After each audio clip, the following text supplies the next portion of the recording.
हे guys, welcome और welcome back to my YouTube channel. तो guys, आज की वीडियो में हम देखने वाले हैं फॉरेस्ट गार्ड परीक्षा जो कि हमारी 9 अप्रैल 2023 को होने वाली है।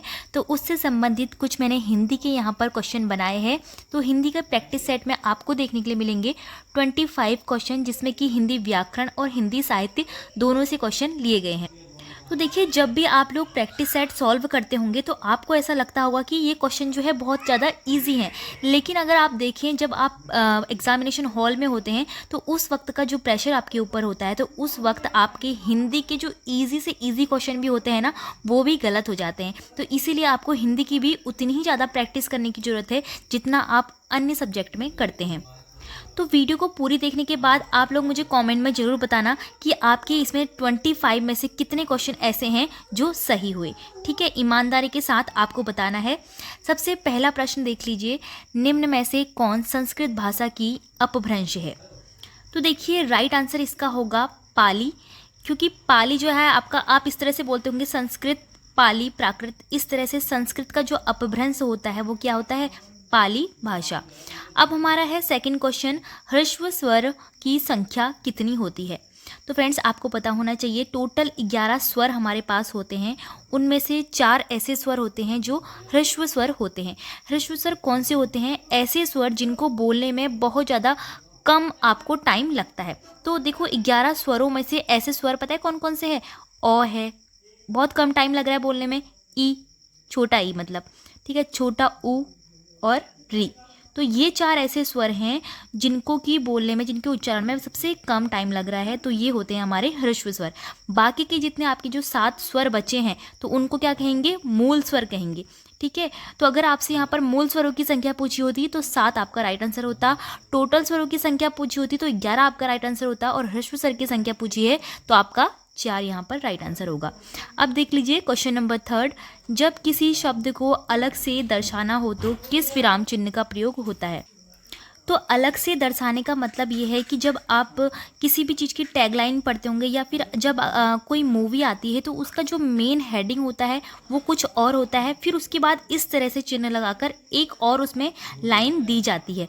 तो इस तरह से अगर मैं इसका एक एग्जांपल दूं तो अगर आपने मूवी का नाम सुना होगा टॉयलेट, तो टॉयलेट के आगे कौन सा साइन रहता है? इस तरह से रहता है, 2 बिंदी लगी रहती है, फिर उसके बाद लिखा जाता है एक प्रेम कथा। तो इस तरह से हम क्या करते हैं, किसी भी बात का जो है अलग से उसका थोड़ा सा मीन बता देते हैं कि वो क्या चीज़ है, उसको अलग से दर्शाते हैं। तो ये चिन्ह जो होगा यहाँ पर प्रयोग होगा, और इस चिन्ह का नाम क्या होता है? अपूर्ण विराम, या फिर इसको हम उपविराम भी कहते हैं। तो दोनों ही यहाँ पर बिल्कुल राइट होंगे। ठीक है, अपूर्ण विराम या उपविराम। तो आपसे चिन्हों के नाम भी पूछ लिए जाते हैं, इसलिए आपको सभी चिन्हों के नाम पता होने चाहिए। तो ऑप्शन बी में जो हमारा चिन्ह है इसका नाम है विवरण चिन्ह। ऑप्शन सी में जो हमारा चिन्ह है ये है हमारा त्रुटिपूरक चिन्ह। फिर हमारा ऑप्शन डी में है, ये है हमारा लाघव चिन्ह। तो चलिए आप देख लेते हैं हम क्वेश्चन नंबर 4, जिसमें पूछा है जब अ या आ के आगे उ या उ स्वर आए और इनके मिल से ओ बन जाता है तो कौन सी संधि होती है? तो अगर आपने संधियाँ पढ़ी होंगी तो सभी के नियम आपको याद होंगे। और देखिए, यहाँ पर हमसे बोला है या तो अ के आगे उ या उ आ जाना चाहिए, या फिर आ के आगे उ या उ आ जाना चाहिए, और इनसे क्या बनना चाहिए? ओ बनना चाहिए। तो आप सबसे पहले अपने मन में कोई ना कोई उदाहरण सोचेंगे कि ऐसा कौन सा उदाहरण हो सकता है। तो इसका एक उदाहरण मैं आपको बता देती हूँ, गंगा धन ऊर्मी। तो गंगा धन ऊर्मी में देखिए क्या क्या आ रहा है सामने, आ की मात्रा और उ, आ और उ एक साथ आ रहा है तो क्या बन जाएगा यहाँ पे? गंगोर्मी। क्या बनेगा? गंगोर्मी। इस तरह से लिखा जाएगा गंगोर्मी। तो यहाँ पर ओ बन गया है। तो देखिए यहाँ पर सॉरी, यहाँ पर रॉ यहाँ पर लगेगा। ठीक है, गंगोर्मी ऐसे बन गया है। तो इस तरह से ये जो रूल होता है वो किस में होता है? गुण संधि में होता है। ठीक है, तो आपको सभी संधियों के गुण पता होने चाहिए।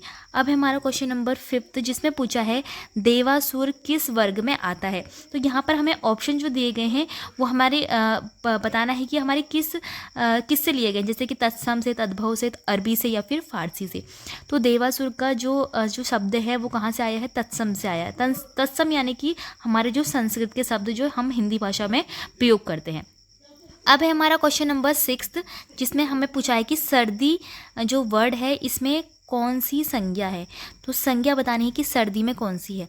तो देखिए राइट आंसर इसका होगा भाववाचक संज्ञा, क्योंकि सर्दी जो होती है वो एक भाव है, जैसे कि बचपन, बुढ़ापा, खुशी, दुख, उदासी, ये सब ये एक भाव है। उसी तरह से सर्दी भी एक भाव है, तो भाववाचक संज्ञा इसमें होगी। साथ ही अगर आपसे संज्ञा के प्रकार पूछे जाते हैं तो यहाँ पर आपका जो राइट आंसर होगा वो होगा 5 प्रकार। तो संज्ञा के टोटल 5 प्रकार होते हैं, तो 4 तो यहाँ पर प्रकार लिखे गए हैं, और 5वां प्रकार कौन सा होता है, द्रव्यवाचक। ठीक है, द्रव्यवाचक जिसमें कि आपका कोई भी पदार्थ बताना होता है, जैसे कि दूध आपका एक पदार्थ हो गया, पानी हो गया, और ज़मीन से निकलने वाले जिसकी सोना हो गया, चांदी हो गया, तो इस तरह की चीज़ें आपकी द्रव्यवाचक में आती हैं। तो अब हमारे पास क्वेश्चन नंबर 7 है, जिसमें पूछा है शकुनी किसका पर्यायवाची है। शकुनी का जो शकुनी पर्यायवाची है वो किस चीज़ का पर्यायवाची है, तो ये है राइट आंसर पक्षी का। पर्यायवाची शब्द में बहुत बार गलतियां होती है, क्योंकि हमें एक ही वर्ड के बहुत सारे पर्यायवाची याद करने होते हैं। अब देखिए क्वेश्चन नंबर 8 है, अंगूठा दिखाना मुहावरे का अर्थ क्या होगा। तो सभी ऑप्शंस जो हैं आप पढ़ लीजिए, इसमें से आपको दिखाई दे रहा होगा अंगूठा दिखाना का मतलब क्या होगा, इनकार करना। क्वेश्चन नंबर 9 में हमसे पूछा है निम्न में से शुद्ध वर्तनी कौन सी है। सबसे शुद्ध स्पेलिंग जो यहाँ पर लिखी गई है, देखिए कौन सी हो सकती है। अधीन यहाँ पर सबसे शुद्ध दिख रहा है। अब जो अशुद्ध हैं उनमें क्या अशुद्धियाँ हैं ये भी हम देख लेते हैं। देखो यहाँ पर आहार लिखा है, जबकि क्या होता है, आहार होता है, तो यहाँ पर अ लिखा है, यहाँ पर आ आना चाहिए। वैसे ही आशीर्वाद में जो ये रॉ लगा है वो किसके ऊपर होना चाहिए, वॉ के ऊपर होना चाहिए। उस तरह से अंतर्राष्ट्रीय में जो ये रॉ लगा है वो किसके ऊपर होना चाहिए, रॉ के ऊपर होना चाहिए। और अधीन यहाँ पर बिल्कुल ठीक लिखा है। और जब अधीन को अशुद्ध रूप से लिखा जाता है तो वो इस तरह से लिखा जाता है, आधीन करके लिखा जाता है। तो अगर यहाँ पर आधीन होता तो आधीन भी हमारा अशुद्ध माना जाता। अब देखते हैं हम नेक्स्ट क्वेश्चन, जिसमें कि हमसे पूछा गया है, क्वेश्चन नंबर हमारे पास है 10th। निम्न में से शुद्ध वाक्य का हमें चयन करना है। सबसे पहला हमारा ऑप्शन है, तुम हमेशा बेफिजूल की बातें करते हो। कल मैंने नया पुस्तक खरीदा। भारत में अनेकों राज्य है। क्वेश्चन ऑप्शन डी है हमारे पास, देश शहीदों का सदा आभारी रहेगा। तो देखिए राइट आंसर इसमें होगा ऑप्शन डी, जिसमें कि जो ऑप्शन डी है, देश शहीदों का सदा आभारी रहेगा, बिल्कुल शुद्ध वाक्य है। क्वेश्चन नंबर 11 हमारे पास है, निश्चल में कौन सा उपसर्ग है। तो उपसर्ग प्रत्यय से काफ़ी क्वेश्चन जो है यूकेपीएससी बनाता है, तो आपको सभी पता होनी चाहिए। तो निश्चल में जैसे किसी भी चीज़ में उपसर्ग या फिर प्रत्यय आपको बताना होता है, तो उसकी आपको क्या करनी पड़ती है, संधि करनी पड़ती है। संधि के बाद जो आपका जो मूल वर्ड उसमें होता है, मूल वर्ड कौन सा होता है, देखो जैसे कि निश्चल की जब हम संधि करेंगे तो कैसे संधि होगी, निस धन चल। तो निस धन चल में क्या होगा, जो निस होगा ये तो हमारा उपसर्ग होगा, लेकिन जो पीछे वाला वर्ड होता है वो हमेशा मूल स्वर होता है, मूल शब्द होता है। तो यहाँ पर चल का क्या हो रहा है, एक अर्थ बन रहा है। चल का अर्थ होता है चलना, ठीक है। तो यहाँ पर जो मूल स्वर है उसका कोई अर्थ है, इसका मतलब जो आगे वाला होगा वो उपसर्ग कहलाएगा। लेकिन अगर मूल स्वर का कोई अर्थ नहीं निकलता है तो इसका मतलब उसमें ना कोई उपसर्ग है और ना ही कोई प्रत्यय है। इस तरह से आपको पहचान लगानी होती है कि इस वर्ड में उपसर्ग है या नहीं है, ठीक है। तो यहाँ पर राइट आंसर हो जाएगा ऑप्शन सी, निस। अब नेक्स्ट है हमारे पास क्वेश्चन नंबर 12, जिसमें पूछा है, अपना रख पराया चख लोकोक्ति का अर्थ क्या होगा। तो अपना रखना है और परायों का क्या करना है, चखना है। यानी कि निजी वस्तु की तो रक्षा करनी है और अन्य वस्तुओं का क्या कर लेना है, उपभोग कर लेना है। जैसे हम करते हैं कि अपनी चीज़ों को बचा कर रखते हैं और दूसरी चीज़ों का यूज़ कर लेते हैं। क्वेश्चन नंबर 13 है, प्रकट शब्द का विलोम हमें बताना है, जस्ट उल्टा। तो प्रकट क्या होता है, हमारे सामने एकदम प्रत्यक्ष रूप से होता है, लेकिन प्रकट का उल्टा क्या होगा, यानी कि छिपा हुआ होगा। क्योंकि प्रकट तो हमारे सामने है, लेकिन जो उसका उल्टा होगा वो छिपा हुआ होगा। तो छिपा हुआ होगा मतलब कि गूढ़ होगा। तो यहाँ पर जो गूढ़ होता है उसका मतलब होता है छिपा हुआ होना।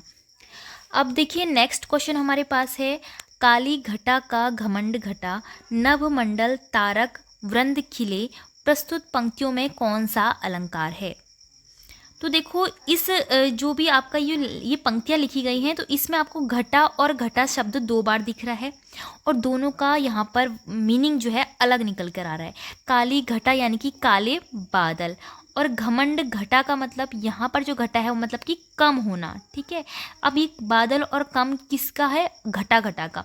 तो यहाँ पर जब भी ऐसा होता है अलंकारों में, एक ही वर्ड होता है लेकिन उनके मीनिंग जो है तो अलग अलग होते हैं, ठीक है। अलग अलग जगह पे उनके अलग अलग मीनिंग्स निकल रहे होते हैं सेम वर्ड के। तो वहाँ पर क्या होता है, वहाँ पर जो है हमारा यमक अलंकार हो जाता है। क्वेश्चन नंबर 15 हमारे पास है, निम्न में धौ वर्ण की किस वर्ग के अंतर्गत आता है। धौ वर्ण पूछा है उच्चारण की दृष्टि से, ठीक है। धौ, जब आप तो वर्ग पूरा पढ़ोगे, तो, थ, दो, धो, देखो तो, थो, दो, धो जब हम पढ़ते हैं तो हमारे क्या होता है, हमारी जो जिह्वा होती है, मतलब जीभ होती है, वो कहाँ पर टच होती है, हमारे मुंह के अंदर ऊपर की साइड में जो दांत होते हैं उनमें टच होती है। अगर आप उच्चारण करके देखो धो, तो आपकी जो जीभ होगी वो ऊपर दांतों में टच हो रही होगी, तो दंत व्यंजन यहाँ पर राइट आंसर होगा। क्वेश्चन नंबर 16 है, हिंदी विषय में प्रथम ज्ञानपीठ पुरस्कार पाने वाले कौन थे। तो ये क्वेश्चन हमारा उत्तराखंड जीके में भी बनता है और हिंदी में भी ये बनता है, क्योंकि ये हिंदी विषय के थे, इसलिए सुमित्रा नंदन पंत इसका राइट आंसर होगा। क्वेश्चन नंबर 17 हमारे पास है, संघ का यह कर्तव्य होगा कि वह हिंदी भाषा का प्रसार बढ़ाने व हिंदी भाषा का विकास करने के लिए प्रयास करेगा। यह निर्देश किस अनुच्छेद में दिया गया है। तो राइट आंसर इसका होगा आर्टिकल 351। तो देखो ये जो क्वेश्चन है आपका, जब भी आप हिंदी पढ़ते होंगे तो हिंदी के आपके जो फर्स्ट वाला चैप्टर होगा जिसमें आपका भाषा के बारे में दिया गया होगा, तो उसमें से ये क्वेश्चन आता है और बहुत ही मोस्ट इम्पॉर्टेंट क्वेश्चन है, बार बार यह पूछा जाता है, ठीक है। क्वेश्चन नंबर 18 है, शतरंज के खिलाड़ी के लेखक कौन है। तो राइट आंसर क्या होगा, मुंशी प्रेमचंद। क्वेश्चन नंबर 19 में हमसे पूछा है, पंडिताई में कौन सा प्रत्यय है। पंडिताई में कौन सा प्रत्यय होगा। पहले आपको क्या करना पड़ेगा, इसका संधि विच्छेद। पंडित धन आई कैसे होगा, पंडित धन आई। तो अब बताइए प्रत्यय कौन सा होगा। प्रत्यय हमेशा पीछे वाला होता है, पीछे वाला प्रत्यय है, इसका पता लगाने के लिए हमें आगे वाले मूल शब्द को देखना होता है। अगर इससे कोई सार्थक अर्थ निकल के आ रहा है, जैसे पंडित का मतलब आपको समझ में आ ही रहा होगा, पंडित ब्राह्मण, तो यहाँ पर जो आई होगा वो प्रत्यय कहलाएगा, ठीक है, ऑप्शन बी। अब देखिए, अब है हमारे पास क्वेश्चन नंबर 20, जिसमें हमसे पूछा है, जो सर्वनाम संज्ञा शब्दों के मेल से बनते हैं उन्हें क्या कहते हैं। तो देखिए, ऐसे सर्वनाम जो होते हैं जो संज्ञा के मेल से बनाए जाते हैं उनको संयुक्त सर्वनाम कहते हैं, क्योंकि दो लोगों का यहाँ पर मेल हो रहा है तो संयुक्त यहाँ पर वर्ड यूज हो रहा है। क्वेश्चन नंबर 21 में हमसे पूछा है, निम्न में उपसर्ग रहित शब्द है। तो उपसर्ग के बिना कौन सा शब्द यहाँ पर बना है वो आपको बताना है। तो इसकी ट्रिक मैंने आपको बता ही दी है कि आपको संधि करनी है सभी की, फिर पता लगाना है कि उपसर्ग इसमें है या नहीं है। तो यहाँ पर जो राइट आंसर होगा वो व्याधि होगा। अब आप इसका जो संधि विच्छेद करोगे वी धन आदि करके करोगे, लेकिन वी धन आदि आप कर लोगे, ठीक है, लेकिन वी अगर आप इसको उपसर्ग मानते हो तो पहले आपको क्या देखना है, मूल शब्द को देखना है। अब मूल शब्द क्या है, मूल शब्द है हमारा आदि, लेकिन आदि का क्या कोई सार्थक मतलब समझ में आपको आ रहा है कि आदि का क्या मतलब होता है। कुछ भी नहीं होता है। जब हमारे मूल शब्द का कोई भी मतलब नहीं निकलता है तो आगे वाला जो होता है वो उपसर्ग नहीं कहलाता है, यानी कि वो पूर्ण रूप से एक शब्द है, उसको तोड़ा नहीं जा सकता है, ठीक है। अब देखिए क्वेश्चन नंबर 22, अपने कुल का श्रेष्ठ या फिर प्रतिष्ठित व्यक्ति वाक्य के लिए सार्थक शब्द है। यानी कि जो व्यक्ति अपने कुल में सबसे श्रेष्ठ होगा और जो सबसे प्रतिष्ठित होगा तो उसको क्या कहा जाएगा, उसको कहा जाएगा कुल केतु। क्वेश्चन नंबर 23 है, तत्पुरुष समास के कितने भेद होते हैं। तत्पुरुष समास के टोटल 6 भेद होते हैं। उन सभी के नाम मैं आपको बता देती हूँ। पहला है कर्म, फिर है करण, फिर है आपका संप्रदान, संप्रदान के बाद आपादान, आपादान के बाद है आपका संबंध, और संबंध के बाद लास्ट है आपका अधिकरण। इसमें आपके जो 2 हैं वो आपके छूट चुके हैं, कौन कौन से, कर्ता और संबोधन। तो इनको आपका जो है तत्पुरुष समास के अंदर नहीं गिना जाता है, इसलिए 6 यहाँ पर राइट आंसर होगा।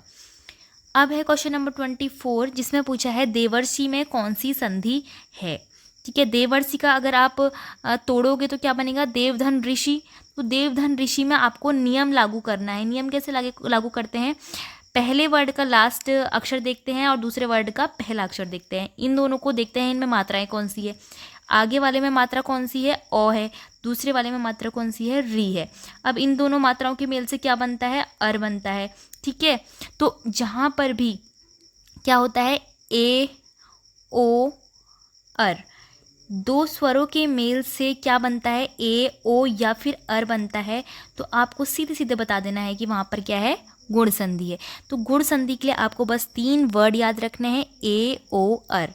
जहाँ पर भी आपको लग रहा हो ए ओ अर बन रहा है, वहाँ पर आपको गुण संधि में टिक करना है। इसके लिए आपको संधि विच्छेद करने की भी जरूरत नहीं है। आप सीधे देवर्षि को देखो, आप देवर्षि का उच्चारण करो देवर्षि, तो आपके बीच में जो अर आ रहा है, देवर में अर आ रहा है ना, तो उससे ही आपको पता चल जाएगा। अब देखिए क्वेश्चन नंबर 25 हमारे पास क्या है। कवि बिहारी जिन्होंने बिहारी सत्सई नामक मुक्तक काव्य ग्रंथ लिखा है, वह किस राजा के दरबारी कवि थे। तो देखो इस क्वेश्चन से आपके 2-3 क्वेश्चन बन रहे हैं। कैसे? सबसे पहले तो आपसे पूछा जा सकता है जो बिहारी सत्सई नामक पुस्तक है वो किसने लिखी है, तो ये लिखी है आपकी बिहारी जी ने। ठीक है, बिहारी सत्सई को बिहारी जी ने लिखा है। एक क्वेश्चन तो ये बन गया। अब दूसरा क्वेश्चन आपसे क्या क्या बन रहा है कि यह किस राजा के दरबारी थे, यानी कि बिहारी कवि जो थे वो किस राजा के जो दरबारी थे, वो राइट आंसर क्या होगा, राजा जयसिंह के थे। अब इसमें तीसरा क्वेश्चन जो बन रहा है वो ये बन रहा है कि आपसे इस तरह पूछा जाता है कि बिहारी जी जिन्होंने क्या लिखा है, बिहारी सत्सई नामक क्या लिखी है, मुक्तक काव्य ग्रंथ। तो यहाँ पर पूछ लिया जाता है जो बिहारी सत्सई है वो किस प्रकार का जो है रचना है, वो किस प्रकार की रचना है, क्या वो एक पुस्तक है, क्या वो एक कविता है, क्या वो कहानी है, वो ग्रंथ है, क्या चीज़ है। तो एक ऑप्शन आपको दिया जाएगा मुक्तक काव्य ग्रंथ, तो आपको मुक्तक काव्य ग्रंथ उसमें टिक लगाना होगा। तो इस तरह से हमारी ये हिंदी के प्रैक्टिस सेट की 25 MCQ के साथ वाली वीडियो जो यहाँ पर कंप्लीट होती है। तो फ्रेंड्स आई होप आपको इस तरह की वीडियो पसंद आ रही होंगी, और आपकी ही रिक्वेस्ट पर मैं अलग अलग सब्जेक्ट की वीडियोस बनाते जा रही हूँ। अब आपको जो है नेक्स्ट वीडियो कौन से सब्जेक्ट के ऊपर चाहिए, जिसके लिए मैं यहाँ पर MCQ तैयार करूँ, वो मुझे आप कमेंट में बताना। और वीडियो पसंद आए तो वीडियो को लाइक ज़रूर करना, और हाँ, चैनल को सब्सक्राइब जरूर करना।